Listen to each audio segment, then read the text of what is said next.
Well, hello everyone. I am happy you're here. It's always questionable why you've chosen to spend your time with us, but we're glad that you have.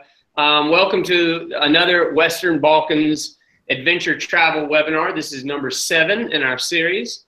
I'm Aleksandar, the moderator for the series. Today we're looking at the importance of community-based tourism.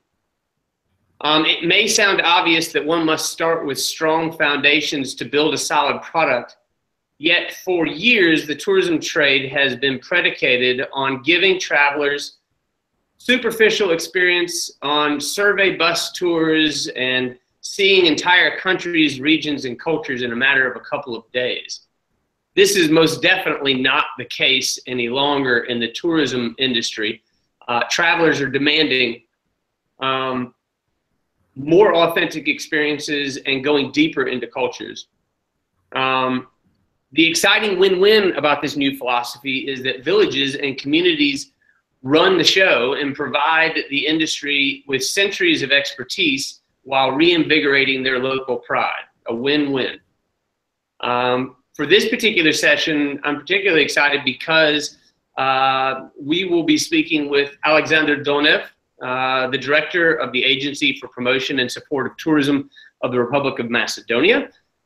The discussion will center around community tourism, where it fits on the larger national master plan, and the need for education and promotion about community tourism. The hope here is that operators and travelers will get some value, see the value associated with this kind of authentic community-based tourism, and will spark some ideas. We have about 45 minutes today. It's all the time we're going to take to do this. There's going to be a lot of discussion that could happen from here. A lot of the people who are listening to this will have ideas. This encompasses much of our region, this kind of tourism, and is truly the Balkans' strength. So next slide is great, if you wouldn't mind. This monthly series is brought to you by the Western Balkans Geotourism Network and the Via Nautica Alliance. They are both cross-border cooperatives which are committed to strengthening the region's sustainability through responsible tourism of the sort we'll be talking about today. The series is hosted by Balkan Vibe, the premier travel platform for the Western Balkans, which offers the widest range of tours for the region as well as seamless booking and credit card payment system. The series itself is supported by USAID and the REG project, Regional Economic Growth. For listeners and viewers out there, feel free to send in questions during the webinar. You can do that either through the join discussion box halfway down the Balkan Vibe registration page. You can also ask questions on this YouTube page in the chat section. We will answer as many as possible at the end of the webinar. Those we can't get to, we will answer through text and email after. As always, the webinar is free. It will be archived, and you can check it out and past webinars at your convenience. And let's get moving. The next slide, please. And our guest today is a tourism expert, but he's also a real traveler, and I'm happy to say my good friend, Aleksandar Donev. He lives in Skopje. He's the director, as I said, for the Agency for Promotion and Support of Tourism, Republic of Macedonia.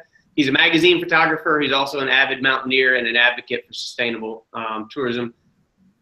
Alex, hi. Hi, everybody. Glad to be here. Yeah, thanks a lot for taking the time to do this. I'm going to dive in. I know your schedule is busy. I appreciate you taking the time out of it. Congratulations, by the way. I know that you are now working closely with Macedonia Tourism as the agency director. That makes your time a little bit faster than it was before, which is good for all of us, actually. Yeah, it is, but it's very challenging, and there are a lot of things that we need to do. So I'm just flying. Yeah. I mean, literally, I know you were in Tokyo and then you immediately were in Argentina and now you're back in Skopje. This is a good thing for the region. It's nice for us to see folks who are coming up in this, both in the region and also in tourism, starting to take the reins. I mean, I don't want to be too dramatic, but starting to think about it from different perspectives, because you are fully in this world, both as a traveler and as a professional, in this world of understanding that there are many different, and I'll just say all this as a way of introducing the subject, seeing the kind of community-based tourism that we're talking about and seeing that it also has a growing role in tourism generally. Yeah, absolutely. I mean, when you start from yourself, for most of the things in life, it's good to start from yourself. Then you know what kind of experience generally you're looking for when you're a traveler. But also when you're a homeboy, as you would say, then you know what the local community, what the Macedonia in this example can offer in this way. And I mean, especially being spend a lot of time with a lot of travelers coming in Macedonia, with a lot of media, tour operators, and professional tourism workers. You even clear the whole perception of what your country is good in, and how big the importance of the local community is in offering something that is authentic, that is unique. We cannot sell a story. We cannot we cannot welcome people and offer something that is unique without the local community being included in the whole tourism product that we offer. Yeah, and I think that this is an interesting moment. I don't want to interject too many of my own opinions, because obviously that they're not all that important. Mine are as an observer as opposed to somebody who's involved as you are. But we're in an interesting moment here with especially Balkan tourism, for me as a journalist, in the fact that for years, I think that there was an attempt to try to convince folks who were coming and traveling in Europe and then sometimes into the region of seeing that there was value here, but always competing with what the definition of tourism has always been, which was this kind of 4-star hotel and then going to a different place and then everything having to have some kind of uniform qualities, which of course is not great, because not all places have the same qualities. And I think recently the exciting thing for me is, again, as a journalist, and we'll get to, in 1 second, we'll get to your opinion, which is why we're here.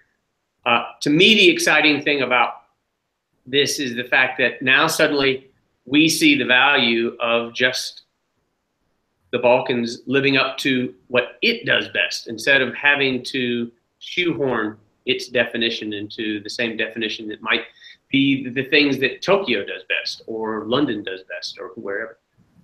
So with that, you know, we'll just launch straight into it and say, you know, for you, what is community-based tourism, and why do you think it's important? And here's for the viewers out there, here's some bullet points, but we may not stick strictly to them. I want to hear your thoughts, Alex. Well, as you said, I mean, you have places, and you can go different countries even. You can travel to places and not even notice that you're in a different country. So generally, the experience is very. I mean, you're not even scratching the surface there. You're in some all-inclusive hotel. If you're in Greece, in Thailand, or somewhere in South America, it doesn't matter. It's all the same. So generally, you're not even visiting a place. Maybe just marking that you have visited, and that's it. I mean, the whole travel experience nowadays is more of having something that impacts you, having a life-changing experience, knowing something more about the local culture, the nature, the traditions, and from different kind of aspects, the country that you're visiting. This is what it works. I mean, this is something that is special and that creates something that has more value. And absolutely, the Balkans are an amazing place for that, because you have a great mixture of cultures, very interesting history, and generally, Balkan, it means mountains. So we are a mountainous region that offers a lot of outdoor activities that you can do anywhere, no matter if you're in Bosnia, Serbia, Montenegro, Albania, Macedonia. It's amazing. It is very interesting, the whole cross-border thing that is happening here, because unlike, for example, now I just went to Argentina and I traveled from Buenos Aires to Salta. That is also a great region in the northwest, but you travel 2.5 hours by plane in one direction. That's approximately how long you need from Skopje to London, for example. And here in this couple of countries, you have such a great diverse from every aspect that for travelers, I can say that it's something that is unique. That I mean, we can offer that is very cool. You can go from one hike or bike from one village to another, and in 20 minutes or half an hour or 20 kilometers, and meet completely different culture, different people, and it's really amazing. So, in order to experience this uniqueness of a place, this authenticity, indulge into what this particular place can offer, the only proper way to do it is, of course, experience it the authentic way. So if you don't have the local community, the local people who are keeping this place alive generally, in a way that they do it, usually in touch with their traditions. Of course, the times they're changing, but the traditions are still here. We have a lot of examples in Macedonia also, where even young generations now are really about keeping the traditions. They give their own touch to that, but which I like personally, but also keeping to the whole tradition. So I think it's very important how, I think that in the core of the tourism product, in a responsible way of developing tourism and sustainable, it should be the local community. So the local community should be the core of any tourism product. Because tourism should grow from the bottom up. So what we have, we need to organize it in a well packet to the culture, to the history, to the things that we need to protect. So protecting the environment and everything, but having a product that is actually, that it exists. So this is, for me, this is where the importance of the local community, it's crucial. And it's an interesting concept, generally from the perspective. I hear a little bit of reverberation. I guess it's probably gone. It's an interesting concept because we're talking about it from a community-based situation. But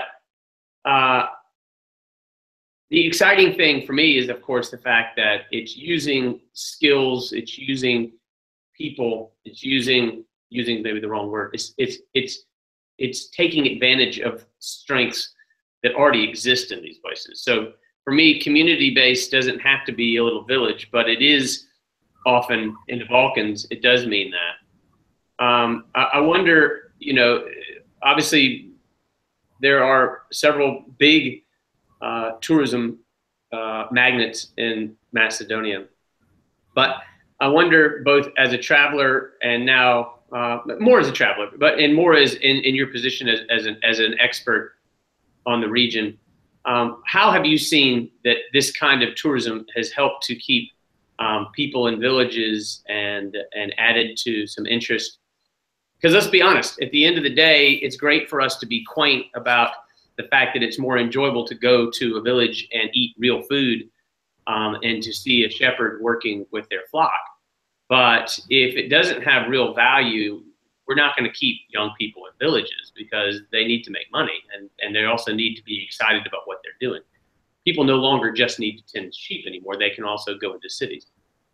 So, thinking about it from that perspective, how do you think that this kind of community-based tourism helps the local economy and helps the population? Yeah, just to make sure you hear me well. I hear you perfectly. Okay, because there were some interruptions here, just to make sure. Yeah, I think that the importance is huge for that, and we have one of the problems that I can freely say about the region, not only for Macedonia, it's also young and educated people just moving away and moving in Europe, United States, Canada, looking for a better life and better job and better salary. I would say that the tourism generally it's magic, and it can create wonders if it's done the right way. So if developed responsibly, then tourism creates in a destination thing that it's more than how can I put it? It's more than something that can be good for a short while. So it's a long-term investing in something that the local population and the young people especially can benefit out of. Meaning I see that one of the issues in today's system for everybody, generally for young people, is purpose. So purpose of doing something, purpose of life, what they want to do, how they want to live, And let's be honest about it. There is no greater purpose in doing good and making also your hometown or your village a better place, not only for you but for everybody, for your neighbors, for your family, So you're not going to have a better purpose anywhere else in the planet. So I think that developed the right way, that community-based tourism gives the local community has a great benefit out of it, and it's something that it's the core of sustainability generally. So they always do a bit. If you have that local touch, it is the extra thing that makes a world of a difference when people travel. But it's also the same way back. It makes a world of a difference if this product is done, or it's guided, or it's hosted by a local guy, by a local person or a local family who really lives there. So the money stays there, and it is a huge difference. If they go to a tour operator or some big agency and nobody sees the money in the village or the local community, instead of having the money dispersed to the smallest micro and family businesses in the society, in these villages. So I think that the impact is huge. Yeah, and let's go to the next slide, because this is, many of these concepts are similar, but this, I want to show this particular thing because I want to ask you a question. This is another person that we know here in this slide, and this is Galilee, and I think that this is probably potentially I would imagine this is supposing from the look of the picture, I'm guessing this is Galilee. I mean, I don't know where else he would be, but the reason that I want to bring this up here is because it sounds good. Community tourism sounds good. It sounds like the right thing to do. It sounds like this kind of authentic experience that we're hoping for when we travel. But it's also an interesting combination of aspects here. It's not always easy to make this work because it's not necessarily the easy buck. The point that you made about sustainability, I think, is a key one here. Oh, I think we've just lost Alex. There you are. Can you hear me? Yeah, now it's okay. I didn't hear anything. It just stopped. Oh, trust me, you didn't miss a thing. You really didn't miss a thing. But we have this picture here, and you know, this is somebody we both know. I'm guessing this must be Galilee. So maybe this is a good example of the kind of thing that we're talking about. It's easy to talk about in platitudes about the value of community-based tourism. It sounds good. It sounds good to get authenticity. It sounds good to go to a place and know that people actually care about what they're doing instead of it being some corporate situation. However, you know, this is something that you and I have talked about a lot. It's something that you're having to deal with now in a sincere way. Doing this is not easy, or we wouldn't be having a webinar about it. It's potentially the correct thing to do. Most travelers, myself included, want to go to a place where I know that the food was grown there and that the skills that I'm getting to learn about, whether it's in the mountains or otherwise, were ones that have been worked on there for generations. But folks in these communities don't always have the wherewithal to know how to market themselves. They certainly have the wherewithal for the skills. They may not have it to market themselves. And you know, let's use Galilee as an example, but I can use it as an example and even run through these bullet points for a second. And the first one that I'll do is with the Via de Nautica, which is the trail that we talked about on the webinar several times. You and I have been intimately involved with it. You know, it's an interesting thing. We always talk about the trail bringing tourism to villages here, but the reverse could easily be said. The villages are actually what give the trail some legitimacy, because not everybody wants to just hike for 3 months. They also want to go into these villages and have a certain amount of time. So Galilee, and I'll stop talking here, but I want to just say two things and maybe you can address them both. One, let's use Galilee as an example of how they're learning how to market themselves for examples for other communities out there. And then I threw this at the bottom of this bullet point list here about the issue to think about with capacity. So it's an interesting thing, of course, to want success in communities, but there is such a thing as achieving success and then the community itself having problems because too many people start to enjoy it. So maybe we just start this from a position of Galilee and even explain what Galilee is, what the village is, and what they've had a chance to do with the people. Yeah, Galilee is a great example for what we're talking now. It is a village in the mountain of Bistra in Macedonia. That's on the Via de Nautica trail. And it's me and you, we've been there. We've done horseback riding, hiking, and everything. It's amazing village. So we have like a well-preserved architecture, very historically, very nice. The people are great, and they have this tradition that is called Galilee wedding also. That is something that is really unique. Because it is a great event that lasts for 3 days, and you see how tradition and how these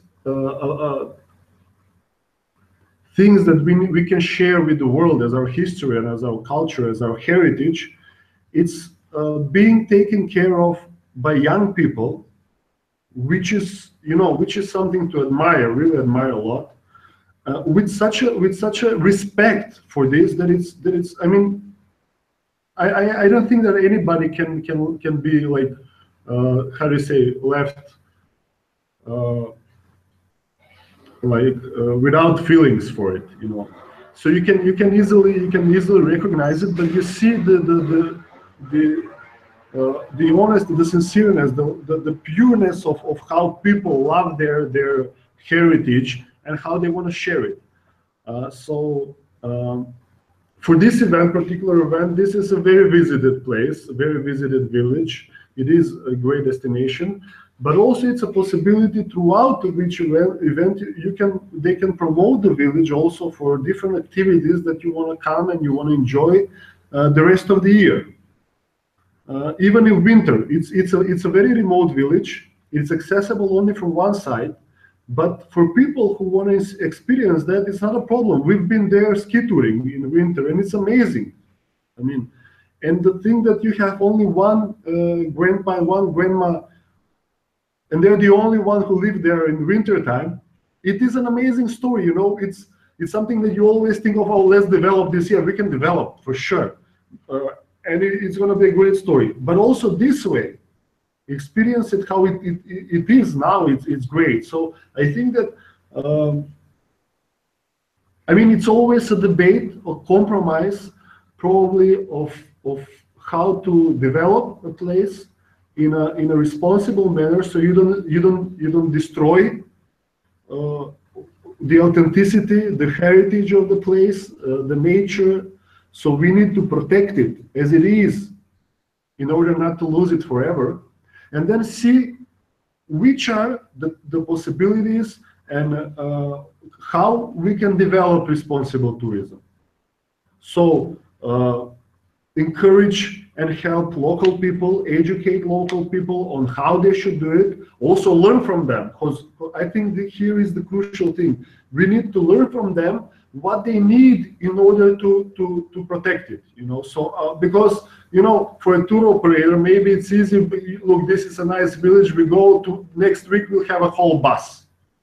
You know, but then for the service, for the tourism product, maybe this is a hypothetical, maybe you cannot deliver the product as it is to a whole bus, to 40 people coming at once. You know, maybe they can do it only for 10 people. So, you know, here the communication, the collaboration should be I represent the agency, so it's the central, it's the government level. It should be with the local municipalities, but also with the local people, in order to find ways how to responsibly develop that. I'm not saying that it should be closed. I'm saying that they should open, and they are opening generally, but we should take care of how we developed it, how we are developing the tourism, because we've seen a lot of examples in the world where it's already too late. Right. And then for destination, especially for Macedonia and the Balkans, Macedonia doesn't have like seashores, like miles and miles of seashores where we can tomorrow build huge hotels and have mainstream tourism and don't think about it, because we'll have some, money out of it for the country. If we lose this, if we lose the authenticity of generally the place and what our heritage is, then we don't have anything. We're not interesting for anybody to see, to experience Macedonia, because we've lost the authenticity. Well, that's I don't know that I even thought this way, but that's a very interesting point, is that in some ways Macedonia is an incubator for real authenticity, mainly because it is what you have to bring to the table, as you said, as opposed to people going off to the coast on one day, coming into a village for a good meal, and then going back to the coast. They have to want to see these places and see them in a real way, or it may not be of interest to them to begin with. And I want to, let's stay on. And I say this. You said something also for the tour operators and people who are included in the creating of the tourism products and in this sector. So I think that it's very important that these people invest in these ways of doing tourism. So in including the local community. Because now we have generally the recognition, maybe we have it more and more by the media, by travel journalists, as you are for the region, which is great. But you know, like hiring a guide that is not a local guide, they're not investing at least a little bit from what you're doing in developing this in a way that is good for the local community. You're not going to have this product a long time, you know. It maybe will be here the next year and the year after that, and then it's gone, because it will be recognized by other tour operators, and if nobody, or agencies or whatever, and if nobody takes care of that, we have more and more people coming, and it's going to be, you know, it's going to happen like from today for tomorrow. We're not even aware of how this thing is rapidly growing progressively, and we're going to lose it, you know. So we need to take care and invest in the local community, work with them, see what they need, help them, educate them, have understanding, because they are the product. They are the core of the product. It's not you. You're just the middleman of promoting and taking tourists to them. Tourists and travelers are coming for them, to meet them. If they don't have the human-to-human relationship and exchange, you don't have a product. Easy as that. Well, I want to touch on that when we go to the next slide. But while we're still here in Galicik, I want to ask this, and we'll set this up for some of what you were just saying in a more sincere way. Keep it on the slide that we just were for just a minute, if you wouldn't mind, Peja. Thank you. So in a situation, so Galicik is a kind of, I'll just explain it from a foreigner's perspective, and then ask you a question or two. And this is specifically for folks out there who are in communities who are thinking about how to take advantage of the skills that they have instead of people just leaving for the cities or for the coast. Galicik as a place is a village that's on the side of a mountain. It's incredibly beautiful. It's incredibly hard to get to in the winter. But during the summer and during the winter, they do a great job of making sure that folks like me, know about their culture and their history, and also about the tourism and hiking and horseback riding possibilities there. This is a singular example that I can think of in the region for a place this small succeeding this largely. And part of it is out of their just intelligence with marketing. So my question is, because it is an incredibly important thing to understand that once you start to lose capacity, it starts to get too big, you could lose everything. But that's a good problem to have at some point down the road. How did they even get to the point, and how can other communities think about replicating that? How did they even get to the point where they had marketed themselves well enough so that people from around the world are coming to watch a couple get married in Galicik every July, for instance? Well, I think that it all comes down to what we've been discussing a lot of the times. It's having something that is unique. You know, that's the base of it. So they probably, you know, for example, I'm not, but if I'm from Galicik, I will say, like, look, we have some great tradition here that is really unique, and that it's a treasure, and we want to share it with the world. It's really great. The whole story of how you're going to the bride, how they're dressed, it is something special. We witnessed that. We were there together. You saw it. It's amazing. I think that just to explain, for viewers out there, every year on the weekend of July 11th, July 12th, a couple that's either from there or has roots in Galicik gets married, and it's a village-wide celebration, and people from around the world come to watch this. So just to explain that. Yeah, and I think that what they did incredibly well, which is not that you all of a sudden you take it, but probably it was in the whole process. These people, the young generation, they were involved, you know. So they were. I'm sure that they weren't involved like they're now, but they loved it, you know. They loved the tradition.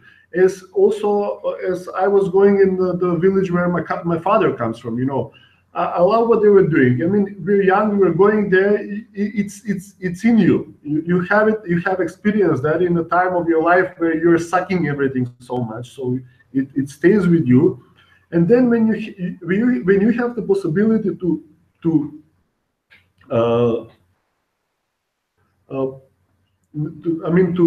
promote it, to organize it even better, to be part of it, I think it's something that gives the whole also development and promotion side of it, a whole another dimension completely. Because then then you're sure that it's gonna last, because people are involved. They're doing it purely. They're doing it with love. They want to share it, which is very important. They're not closed about it. They want to share it. They're happy about it. So I think that is something that is very important. Because we have also villages and places where where the young people had left, and maybe the tradition is being respected with by some of the older or the oldest people in the villages, who are at the end of their lives almost, and it's probably in many cases it's already dead.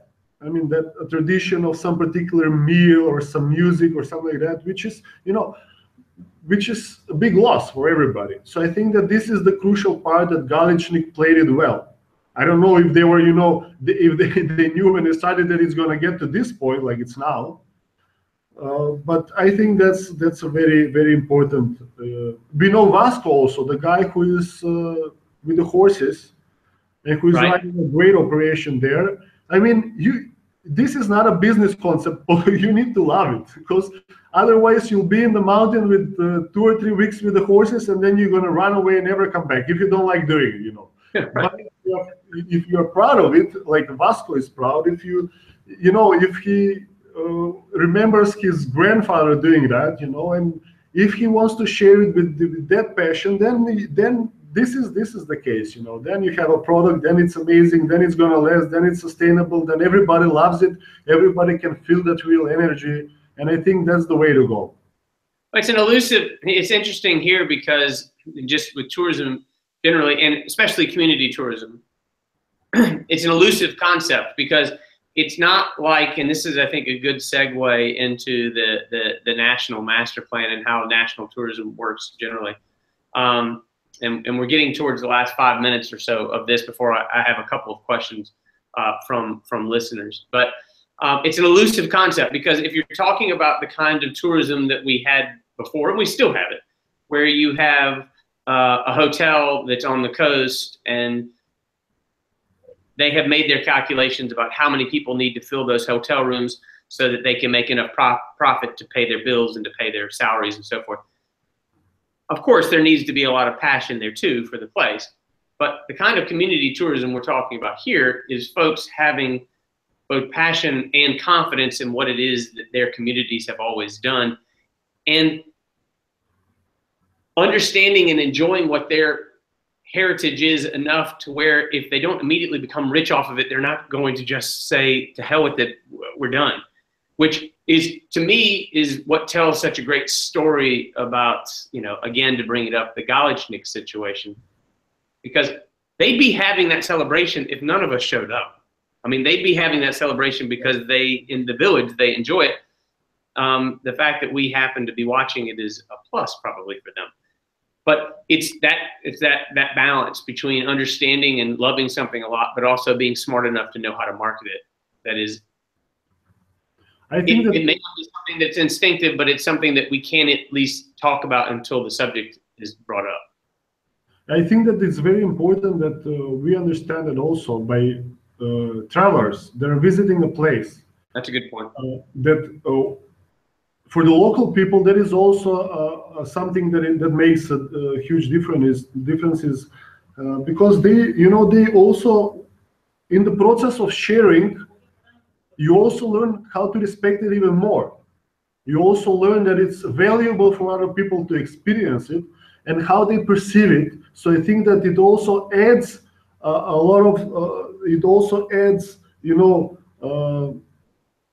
something to the local community that they wouldn't have if people are not visiting. If this is not shared, if this story is not shared with travelers, with different people, and just see the reaction, the response, the sharing of the energy. I think that there is something very important. So I think from a role of a traveler, from the traveler's role, that they have and if when we are travelers, also we have a role of also that brings a lot for the sustainability part and for helping the local community if we are also responsible travelers. Because I think that is also something that we're going to talk in some other situation, but I think that is also very important. But we are part of the story, just to be sure. It's not a show that we look.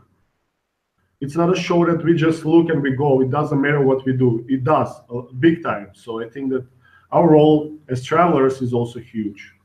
Yeah, it's a great point, and it's a good transition into how this sits, let's say, at a national level. And I know your position with the National Tourism Organization is such that you're a good person to ask this, but I'm not even necessarily asking you that from that role. I'm asking this just maybe as a person. The first is, how important is it that these parts of tourism be built up so that it starts to balance this from a sustainability standpoint? And then my second question is, before we go into the two questions, because I know you've got to run. The first one is that how important is it to balance other forms of tourism with this community from the bottom up position? And then the second thing is, how hard do you think it is to get people who are involved in national tourism across the world, not just in Macedonia or even in the Balkans, to start to understand that that's a huge thing? I mean, how much of a battle is that for folks? Yeah, okay, I'm going to go. Okay, how important is to balance? It is a huge challenge because the concept should be changed completely. So the approach of what kind of tourism and how we develop it and how we support it and how we promote it, it's a matter of strategy. It is a long shot. It is a long-term strategy. It cannot be done from today for tomorrow. So even if we started changing, and the results, they're going to come. But the whole approach is very holistic. So it should incorporate a lot of actions on different levels, a lot of law changes, a lot of advocacy, a lot of networking, a lot of persuasion, a lot of everything.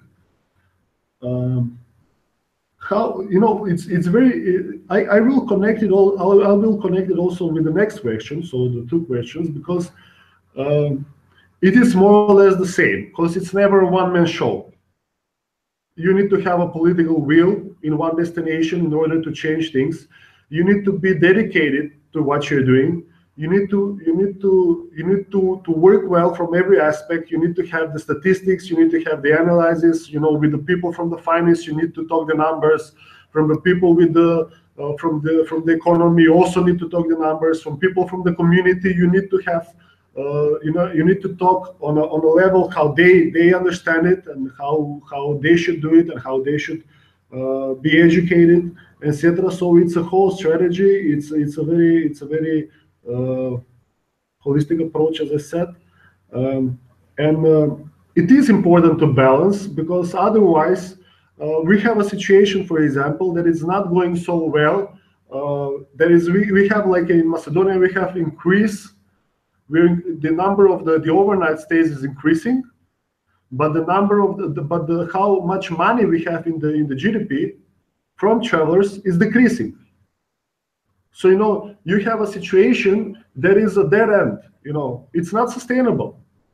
It's not going to work. We know it for sure. You know, so we need to change something, and even from the mechanisms like the subsidies and different mechanisms that we use for support of tourism, they're directed in the wrong direction. You know, so we are stimulating a tourism that is a massive tourism that we only take care of the numbers. So we give subsidies for agencies who are taking care of quantity, not of quality. So we need to change that, and changing that is a process where you need to convince a lot of people. Of course, some of the big players in the industry will not be happy because they're working with a quantity. So, you know, it's a huge challenge from every aspect. but we need to do it, because that's the only way. That's the only sustainable way, the only responsible way, which will be good, and it's good for the local people, for the local community, for the local economy.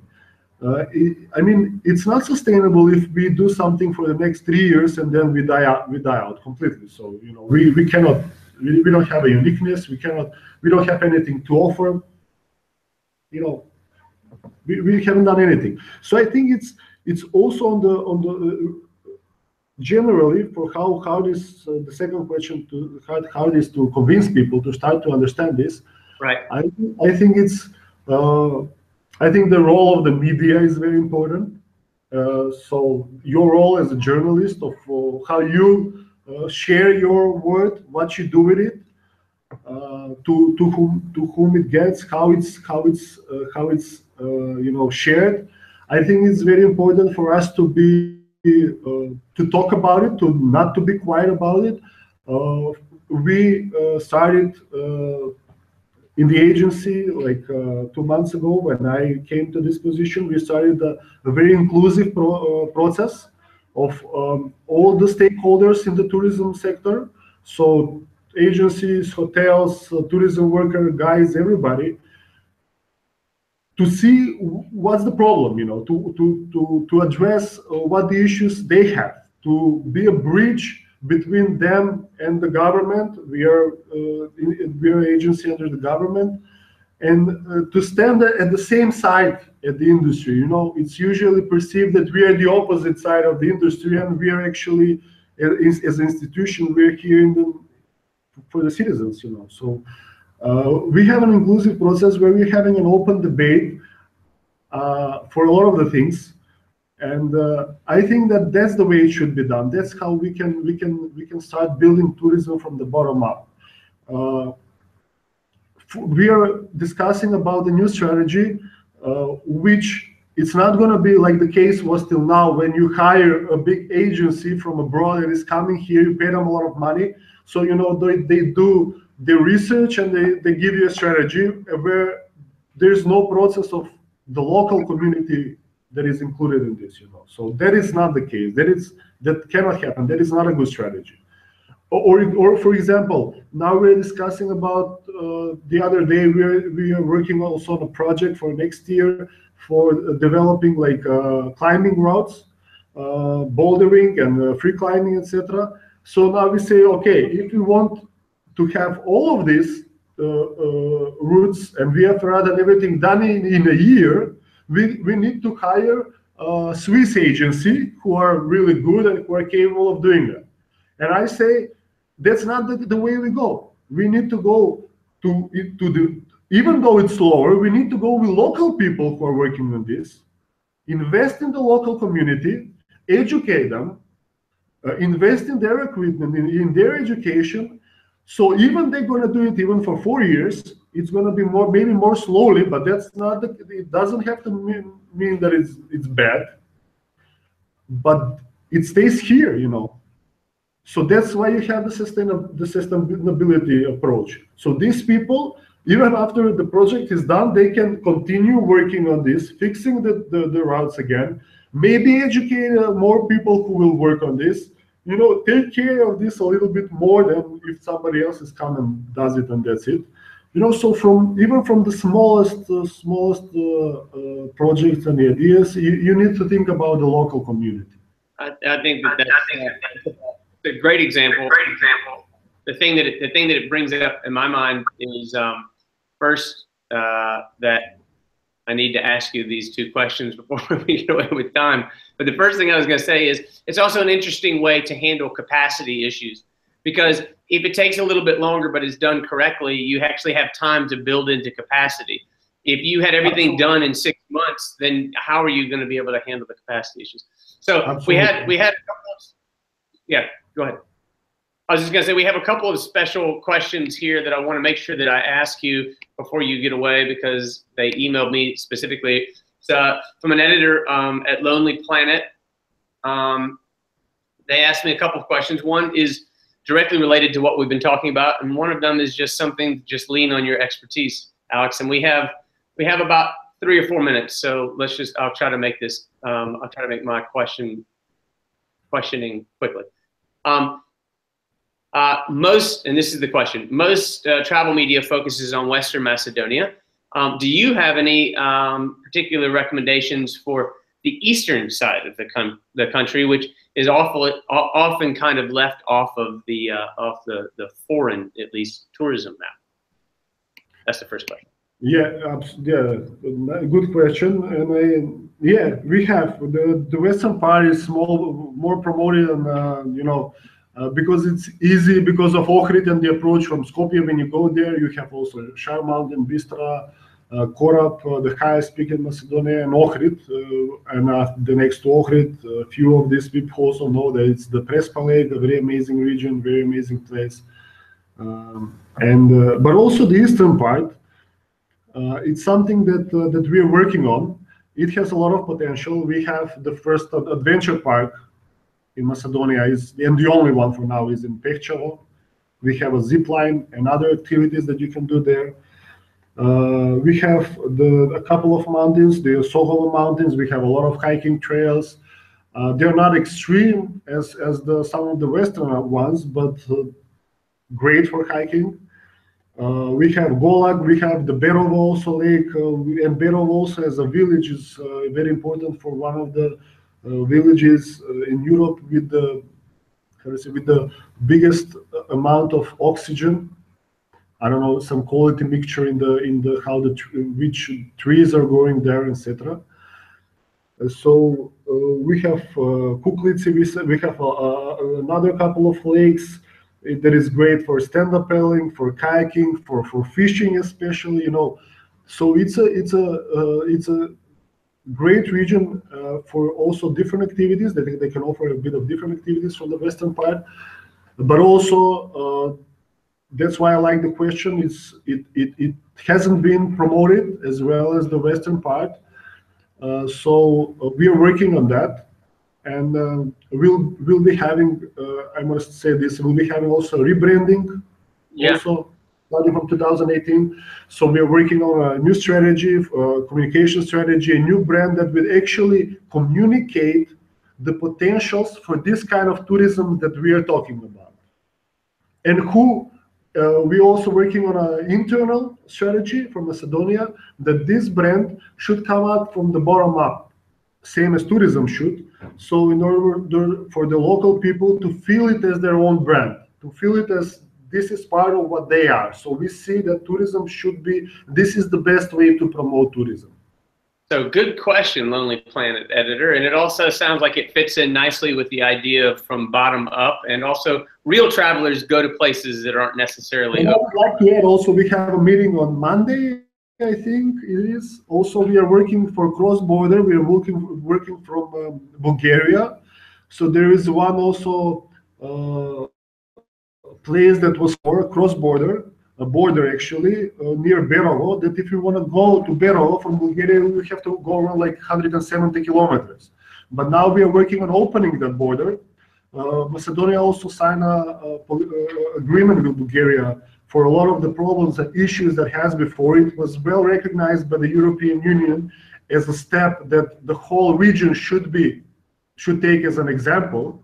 So now we are working on also cross-border products, tourism products together with Bulgaria for the eastern part and the mountains that we have in that part. So I think that's also very important.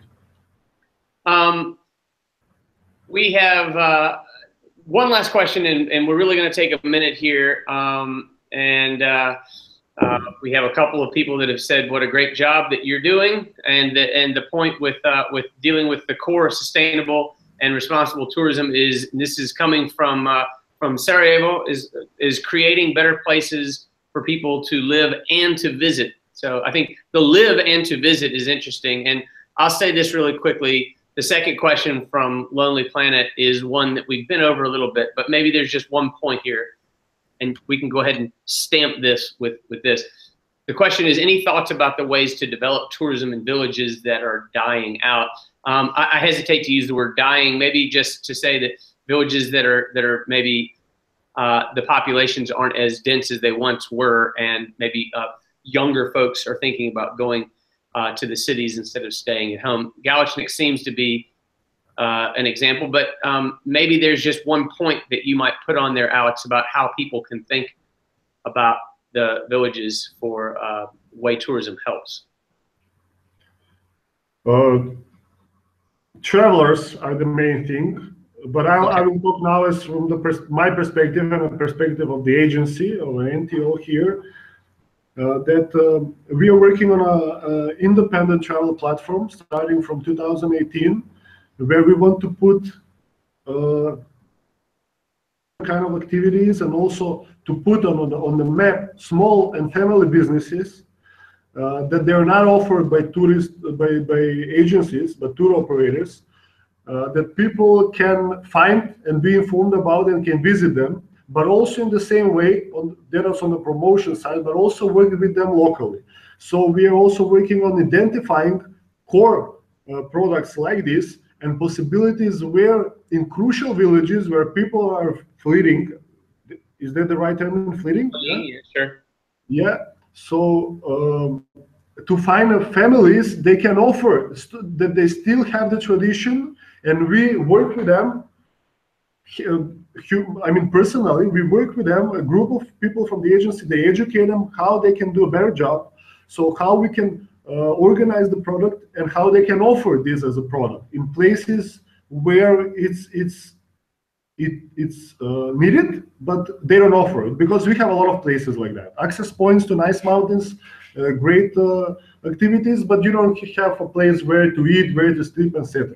So we are going to, to the direct approach with them for the education, and we are negotiating also we are talking with the Ministry of Culture. So we're including them and they're including us. So we are talking about a joint project that we're gonna do together for this. It also incorporates the traditional music, which is a very authentic way of getting to know a destination and their culture and values. So we're working with that from Ministry of Culture, but on the promotional side, we're helping these people and these communities to put them on the map, to put them somewhere where tourists can see that they can go there and enjoy the most authentic experience and to try the local food the authentic way. So this is something that we are doing now, so it is something that we're working on. And probably there are a lot of more ways for how to do it, but this is something that we also recognize that it's a key issue that we need to address. That's wonderful. I'm glad that we asked the question.